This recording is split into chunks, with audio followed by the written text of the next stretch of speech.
Hi everyone, it's Exoman, and I have for you here today a two-part video about a dual fuel generator setup. This is not a sponsored video. I'm not advocating any brand. I would have preferred to get the Honda, but in this range wattage, it's very cost prohibitive for me currently. It's up in the thousands, and this is a much more affordable dual fuel generator that I wanted to try because I've heard some good things about them. Again, it's not a sponsored video, and it's two parts. So this is the part where we set it up. There's some very valuable information in this video, and part two you can watch where we put juice to the panel, and I have the plug in here, and we'll explain all of that. And thank you for watching. As always, stay tuned.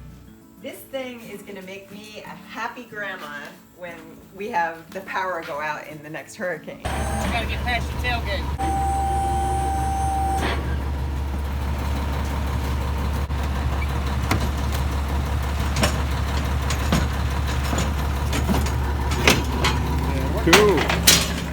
Cool. All right, so my dual fuel generator has arrived. I had to go pick it up because the truck couldn't get back here to my house. You know, it's the 18-wheeler.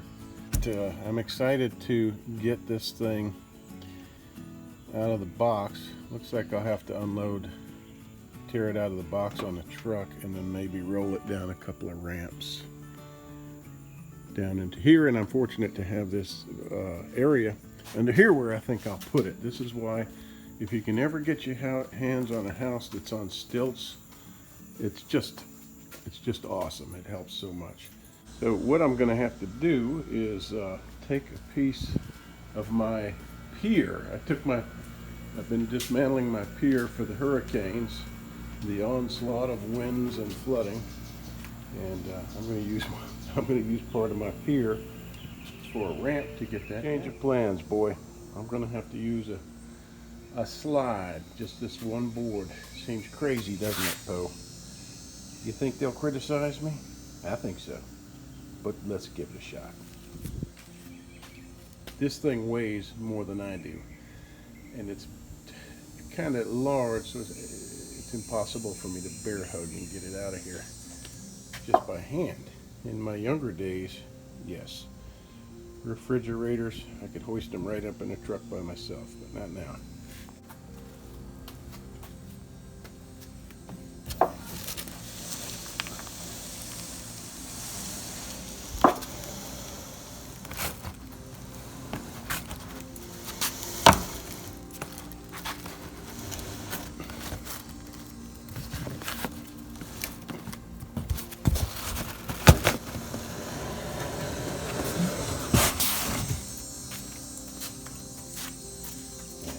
Contact.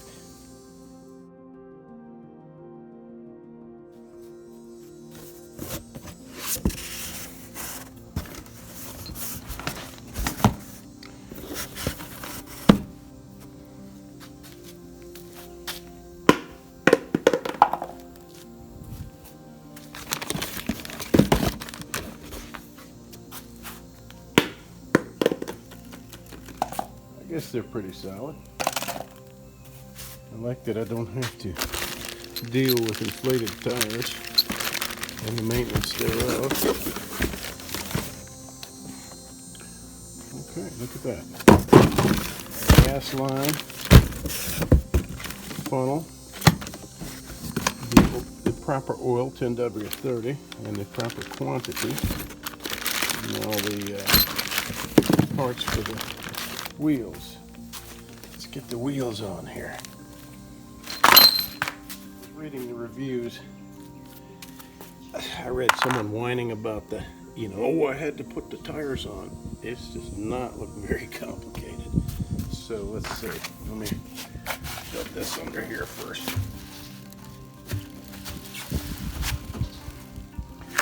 That should help. Get that up. This looks like it goes on like so. And this looks like I don't even need instructions. That goes through there. Yeah, that makes sense. Let's see. boy, look at that. Man, that's complicated, huh? And difficult. Yeah, no, I don't think that's anything to whine about, to worry about. Nothing to worry about. And look, I read some reviews of other generators, and they said there's no place to put the battery in. So that's kind of cool. Battery. All right, now I have to figure out something else to prop this side up with and set that fire on. So it looks like today I'll be using this 90 millimeter World War II projectile, practice missile, with it intact with its copper ring of, I don't know, rifling ring or whatever. We'll just put that under there.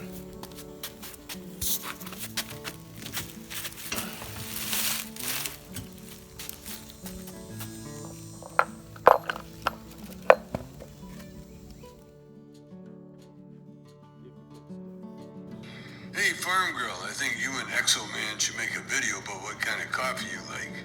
Seriously, what kind of coffee do you guys drink to come up with those videos? Gonna need another cotter pins. Oh Lord, more parts. That's about the extent of it, I think, for the parts.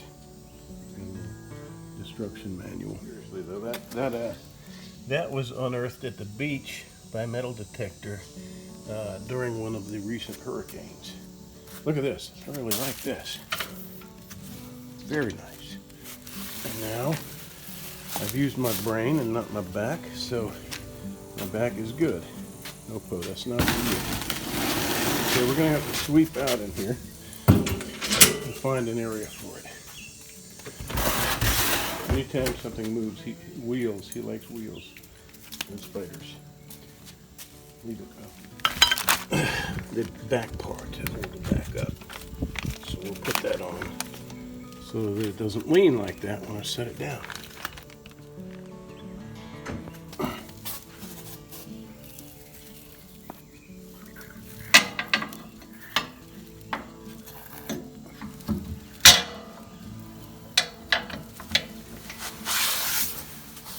Okay, if you're setting one of these up alone, like me, I'm always alone when I'm doing stuff like this. You just have to understand leverage a little bit. You see that I lifted this up initially by putting my knee folded, right?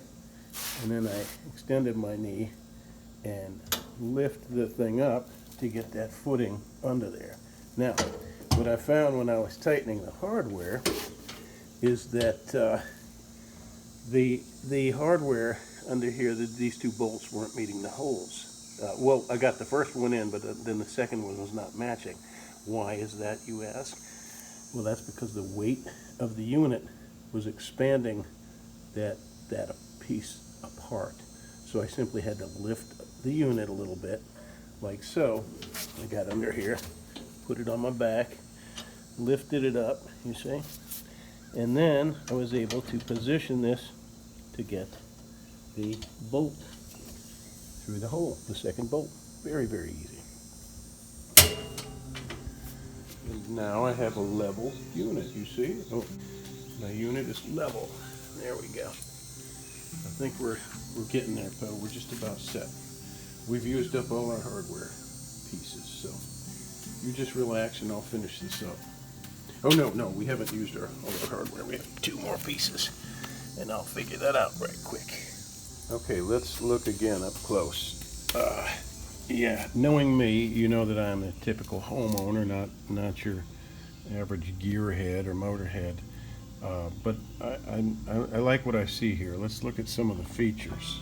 So this is, as I said, a dual fuel, and it is in the gas mode right now. See how we have our petcock here for the gas? Now this is a selector where you slide it. You slide this over, look, and you expose the propane. So you're switched to liquid propane now.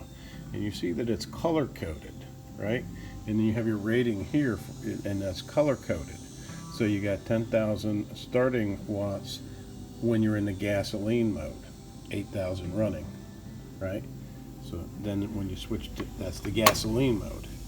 When you switch to propane, you've got 9,025 starting watts and 7,250 running.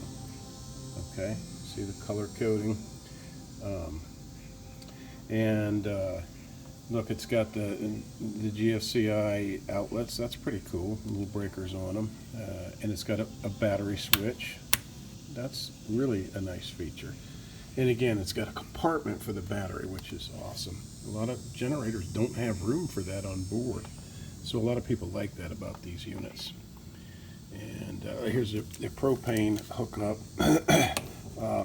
As I showed you earlier, you don't want to over torque this. It's got the rating on the hose label, but you know, it's not a very sophisticated regulator on the end of this, and it's not a very long hose, but at least they include this so you can get started. What is it, 4 feet? And that's not very long. It's very short, and I don't know the regulations, but yeah, this is a pretty cool unit. It's got a nice big gas tank. We'll check out the size of that. It looks like a 5-gallon. I'm not sure. Label. Did you see the engine size? It's a 459 cubic centimeter engine. There's your access for your air filter. There's your carburetor. Got an electric start, which is really cool. There we go. Yeah. Push a button and start it up. 5-foot minimum clearance. Alright, so you want to keep this 5 feet away from your walls and everything.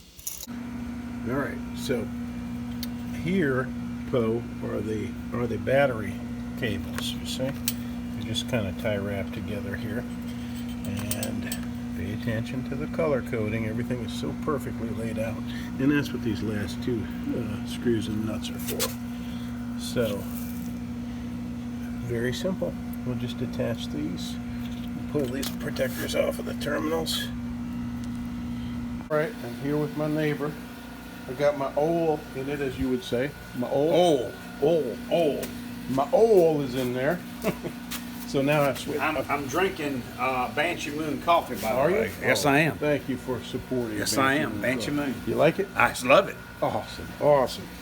Now, this is the original. I hadn't gotten the mild that you sure you got the other day yet. Oh, okay.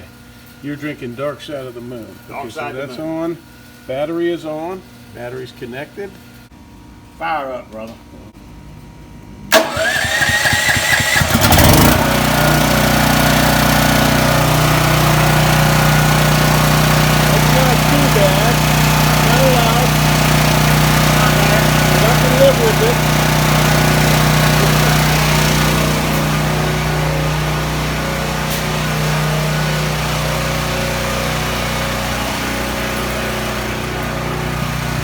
Come on up here. Then decibel meter, and we're running at 68, 67. That's at 59 when we're not talking.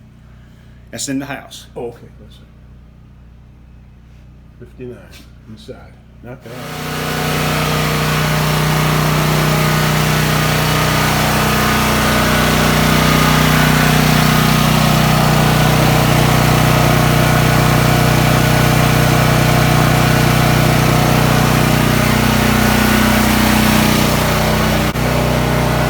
What does it say? 74? Running 76. So this is ours. That's fluid. And that's burnt.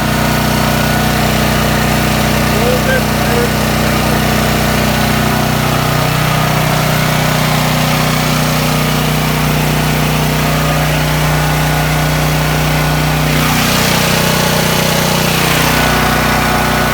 My neighbor has the same brand, dual fuel. You just cut the gas on. It's been sitting for a while.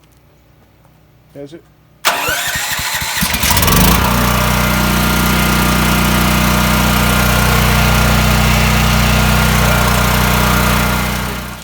And we don't want to put gas in them, right? We don't want to run them on gas for now, right? Only if you have to. If you run out of propane. That'll just keep the lines from getting gummed up. I think that's a great idea, because if you need to do that down the road, do it.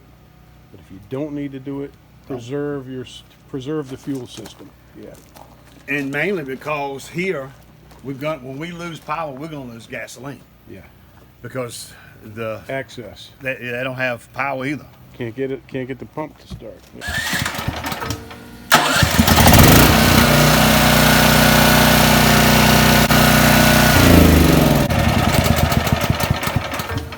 Let's try that again.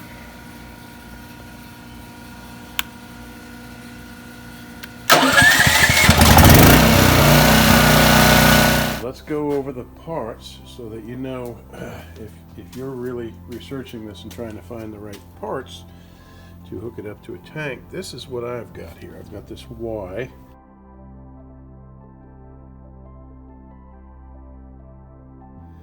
That my neighbor found online, and that connects right into my tank. See the connection there? And then with the Y here, and this is feeding. I'll show you that in a minute. This is the part that we got online. This long gas line. It's a nice long line.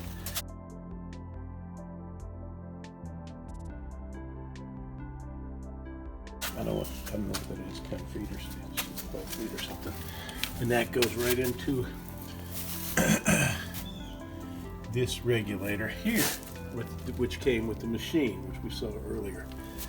Okay, and then this line goes out through that regulator to my beautiful gas ladder that I put in last year. Okay, let me reiterate this one point. There are 3 of us in the neighborhood that now have these dual fuel systems, and we have all resolved to not put gasoline. We're not going to be putting any gasoline in these systems. We're going to reserve that option to the very end if it's absolutely necessary. But we want to let this be a propane unit, a sustainable, clean system without it being fouled up, gummed up, deteriorated by gasoline. You know, running through the fuel lines and then the carburetor, etc.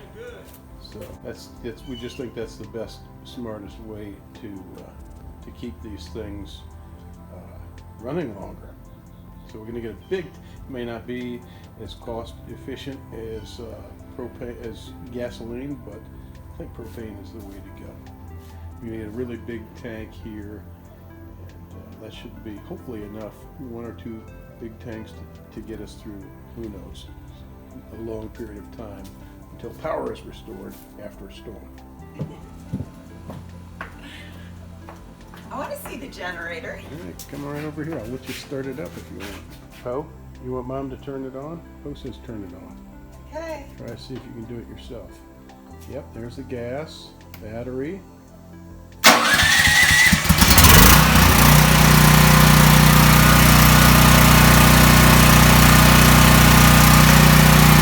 Kind of loud. Let's go upstairs. See how it sounds up there.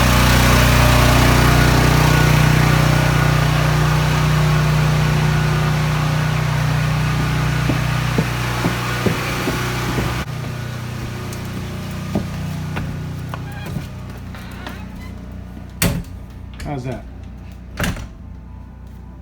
I mean, you can hear it, but it's just like a... Could you sleep? Can you sleep with that? Oh, yeah. Move this out. For sure. It's like the sound machine. Just kind of a drone off in the distance. Oh, we should turn the sound machine on. See if that changes it. The what do you call it? Wind machine. Sound machine. I can sleep with that. That's going to use a lot of propane. Yeah. Yeah. Well, and what can we run on there? We can run the air conditioner, refrigerator, all that stuff. Sold. What are we going to have on when we're sleeping? Right. The air conditioner. Right. Air conditioning, refrigerator. That's it. That's all we need. Not bad. This thing is gonna make me a happy grandma when we have the power go out in the next hurricane. So he's got us wired up. He's got a, this is a test cord. I'm getting a longer cord. So, all right, so what do we Make sure gotta your do? breaker's off and start your generator. Oh, no. Make sure it's off. All right, so I cannot let you go until I deliver this very, very important caveat. What you're looking at here is called an interlock. It's a very simple, very, very important safety device that you really, really need to have in the event that you're powering your circuit panel with a generator. And what this does is it simply moves into a position where it will lock down the generator circuit on your circuit panel while the main is in the on position. In other words, you have to turn the main to the off position to move the interlock out of the way so that you can turn your generator into the on position and electrify your panel. Now, there are a number of reasons why this is very, very important. One is that if you forget and leave your main on and you electrify your panel, you're then backfeeding your grid. You can send voltage down the street and kill a lineman, and you definitely don't want to do that. Other things can happen. You know, a child can gain access to the power cord, and if they access the male end, they can electrocute themselves. You yourself could do this if you're not cognizant. A lot of people say, hey man, if you just use common sense and you know which circuits to throw which direction and what to plug in where, you'll be fine. You could, for God's sake, plug it into your dryer line and backfeed your panel and do it that way. Let me remind you that a lot of people with common sense are killed and injured every day because we're human. And during the frenzy of a natural disaster, we're not always thinking with 100% of our brains. Let's face it, we only use 5% or less of our brains anyway. So be safe. Another thing very important is hire a licensed electrician. Bite the bullet. Do it right. I'm a big do-it-yourselfer. But even I would hire a licensed electrician for something like this, somebody who knows a little more than, or a lot more than I do, to ensure that everything is done properly and safely, and that the safety precautions are in place. So get yourself an interlock. I know that they're not cheap, but they're very, very, very important. They can save a life, yours, your kids, a lineman. So do that. All right. Be sure to check out the link below to the next video where we show just this. We show you how we ran the power and electrified our panel. All right. Thank you for watching, everyone. Please, please stay safe.